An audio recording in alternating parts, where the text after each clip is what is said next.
A PT100 is a resistive sensor which can be used for measuring the temperature.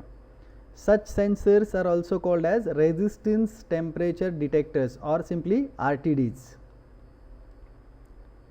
In PT100, the first part PT stands for platinum, and the second part, the number 100, is nothing but the resistance of this sensor at 0 degree centigrade. So, this 100 ohm is the resistance of PT100 at 0 degree centigrade. Same way we can have other sensors like Cu100. Cu stands for copper, and 100 again it is the resistance of that sensor at 0 degree centigrade, or Ni120, this is nickel, and resistance of this at 0 degree centigrade is 120, or we can have PT1000. So, this is again a platinum sensor, but now the resistance of this sensor at 0 degree centigrade is 1000. So, such combinations are also possible. In the last slide, we have seen that we can have copper resistive sensor or nickel resistive sensors also. So, why to prefer platinum in resistive sensors? Because we know platinum is costly, but still we are going for it. So, what is the reason? The main reason is resistance versus temperature graph of platinum. It is the most linear and stable as compared to other materials. Secondly, it is extremely resistant to corrosion and inert for any type of chemical attack. It is very stable at high temperature, and as far as cost is concerned, the mass of platinum used in the manufacturing of sensing element is extremely small.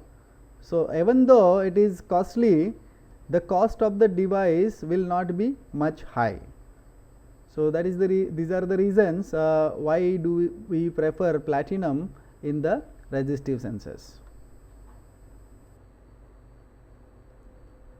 Let us discuss construction of PT100. PT100 sensors can be manufactured in two ways. It can be wire winding type, in which platinum wire is wound around a glass rod or ceramic rod, or it can be produced with the help of a latest thin film technology. Wire wound construction is the commonly used construction. A platinum wire is wound around a glass rod or ceramic rod. The winding is fused onto the ceramic and is provided with the connecting wires. Resistance value is calibrated by adjusting length of this platinum wire. At the end, a protective case is pushed over the ceramic rod and the winding. This is how the actual PT100 sensor will look like.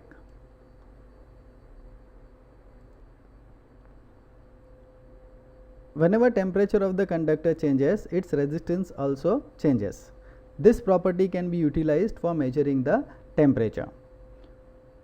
The temperature and resistance of the conductor are related by relation RT equal to R naught into bracket 1 plus alpha 1 T plus alpha 2 T square plus alpha 3 T cube and so on. Here RT is the resistance of the conductor at temperature T degree centigrade. R naught is the resistance of the conductor at temperature 0 degree centigrade, and alpha 1, alpha 2, alpha 3, these are the coefficients of resistance.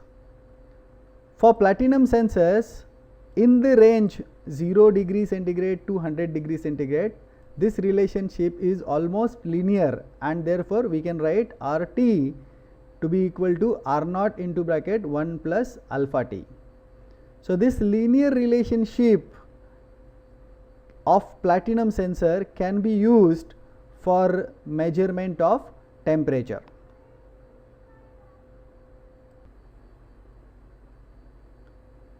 So, this is a linear graph of resistance versus temperature plotted for PT100 sensor. which can be used for calibration. For PT100, the resistance at 0 degree centigrade is 100 ohms. That's why it is called as PT100. And resistance at 100 degree centigrade is 138.5 ohms. So we can calculate the mean temperature coefficient between 0 degree centigrade and 100 degree centigrade as alpha equal to R100 minus R0 upon R0 into 100 degree centigrade. Now this relation is obtained from this relation. So the mean temperature coefficient for PT100 is calculated as 0.00385 per degree centigrade. It means that for each degree Celsius change, the change in resistance of PT100 is 0.00385 ohm. So because of the linear nature of graph of resistance versus temperature, platinum sensors are preferred over the other sensors. Now we know, if we know the resistance of the sensing element, we can determine the temperature from the resistance versus temperature graph. To determine the resistance of the sensing element, we will connect that sensing element with using different wiring configurations. 2-wire configuration is the most simple configuration. In this 2 wiring configuration, one wire is connected to one end of the element and the other wire is connected to the other end of the element.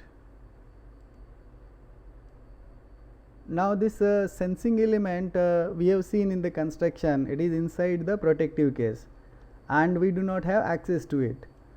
We can measure the resistance only at these points. And when we measure the resistance at these points, it will include the resistance of this connecting wire and this connecting wire as well. So if resistance of this wire is R1 and resistance of this wire is R2, then the resistance measured between these two terminals will be R1 plus R2 plus RE. So this is a drawback of this 2-wire configuration. What is the drawback? We are not getting the exact resistance of the sensing element, but we are measuring the total resistance, which includes the resistance of connecting wires. And therefore, if we find the temperature from the graph, that temperature will be not accurate. We can reduce the values of R1 and R2 by using a large gauge wire which will have less resistance, but we cannot completely eliminate this R1 and R2. So this 2-wire configuration is used with high resistance sensors or in the applications where a great accuracy is not required.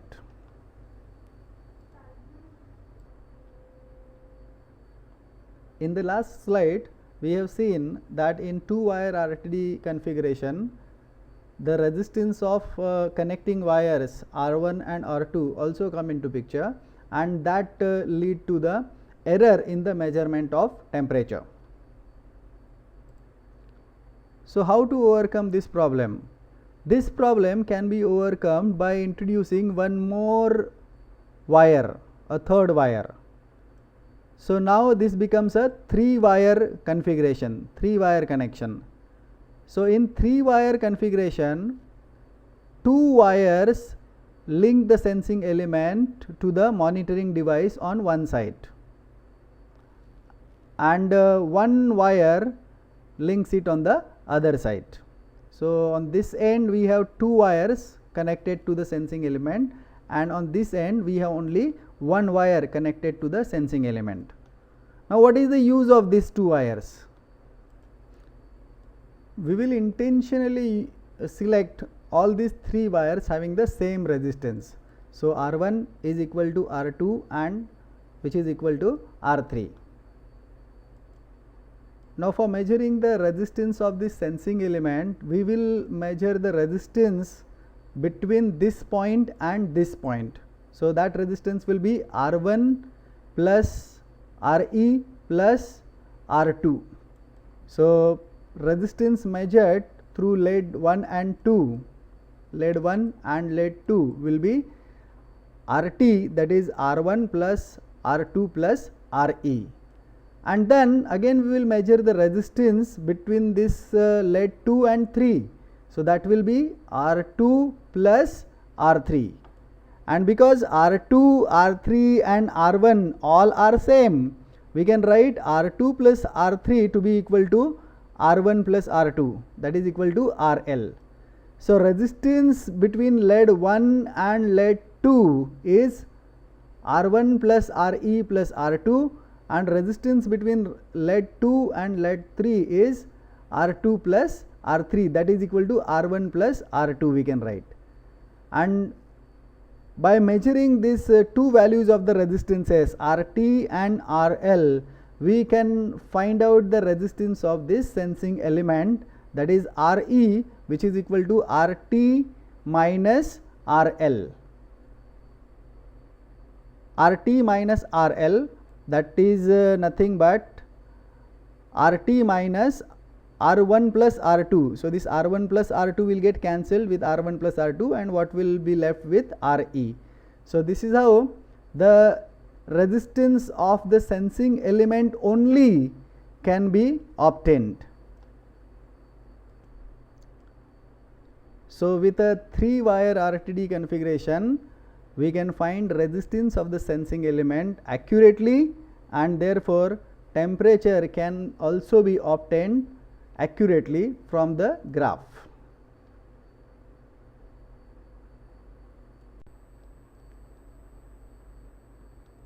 We have seen with a 2-wire configuration, it is not possible to measure the resistance of sensing element correctly. So we went for a 3-wire configuration. In 3-wire configuration also, the requirement is the resistance of the 3 wires used must be same. If you do not have the 3 wires having the same resistance, then we can go for a 4-wire configuration. In 4-wire configuration, 2 wires link the sensing element from one side to the monitoring device, and 2 wires link from the other side. So here R1 and R2, these are the 2 connecting wires having the resistance R1 and R2 are connected to one end of the sensing element, and 2 wires having the resistance R3 and R4 are connected from the other end. Constant current is passed through the sensing element using the outer leads. So constant current is passed through the sensing element through lead 1 and lead 4, and the voltage drop is measured across the inner leads, that is R2 and R3, 2 and 3. So current is passing through Re, so voltage across the sensing element will be equal to I into R. So that voltage is measured across R2 and lead 2 and lead 3. So by measuring that voltage, the resistance of the sensing element can be calculated. So even though this 4-wire configuration is available, this is used only if dissimilar lead wires are used, and this will be a very rare case, and most of the times we will go for a 3-wire configuration.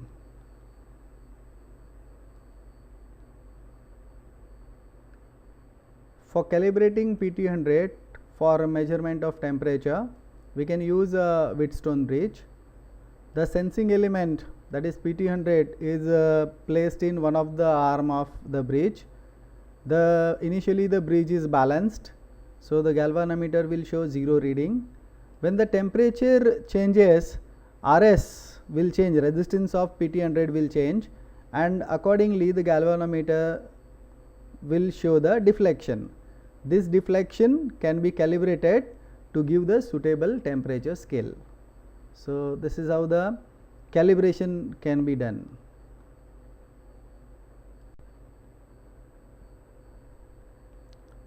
These are the advantages of PT100 in temperature measurement. With PT100 the temperature measurement is accurate, it provides excellent stability and repeatability, response time is very less, can be used over a long period of time, it is relatively immune to electrical noise and therefore well suited for the temperature measurement in industrial environments.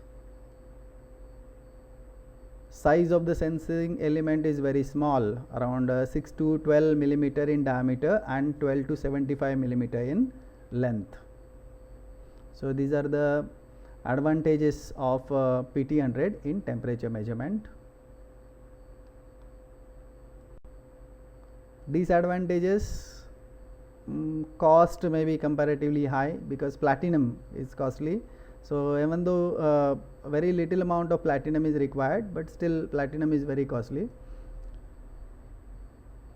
Being passive device, it will need the power source, and there may be some self heating which may alter the temperature reading. So, these are the, this is the actual 2-wire PT100. You can see the 2 wires coming out of the sensor, and this is a 3-wire, 1, 2, 3. So, these 2 wires are connected to one end of the sensing element, and this one lead is connected to the other end of the sensing element.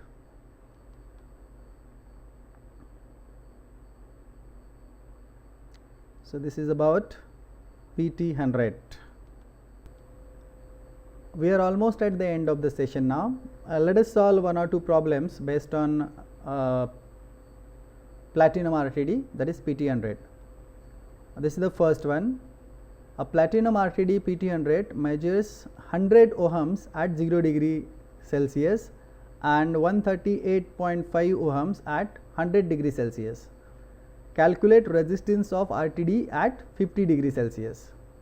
So, in this problem, temperature is 50 degree Celsius, resistance at 0 degree Celsius is 100 ohms, resistance at 100 degree Celsius is 138.5 ohms.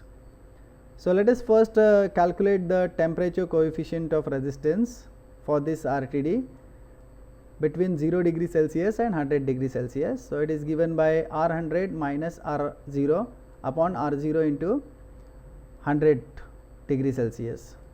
So, the temperature coefficient is calculated as 0.00385 per degree Celsius. It means for each degree Celsius change in temperature, the resistance will change by 0.00385 ohms. Let us put this value of alpha in this relation, and T is 50 degree Celsius, it is given to us, and we can calculate the resistance at 50 degree Celsius. So, resistance at 50 degree Celsius R50 is equal to R0, that is 100, into bracket 1 plus alpha 0.00385 into T, that is 50, and if you calculate this, it will be 119.25 ohms. Means resistance of the given RTD PT100 at 50 degree Celsius is 119.25 ohms. This is second problem. A platinum RTD PT100 measures 100 ohms at 0 degree Celsius and 138.5 ohms at 100 degree Celsius. Calculate temperature when resistance is 110 ohm. So, in last problem we calculated resistance for a given value of temperature. Now, resistance is given and you are asked to find out the temperature. So, same way we will first calculate alpha, that is the temperature coefficient. So, by substituting the value of R100, R0, we get alpha again as 0.00385 per degree Celsius. Now we will get the relation for T from this. So T can be written as RT minus R0 upon R0 into alpha, and when we put the values for RT, R0 and alpha, we can calculate temperature T as 25.97 degrees Celsius.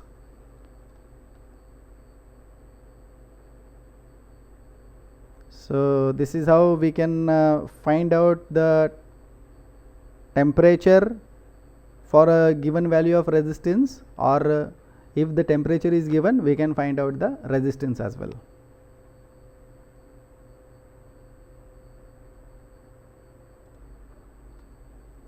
So now we are at the end of this session.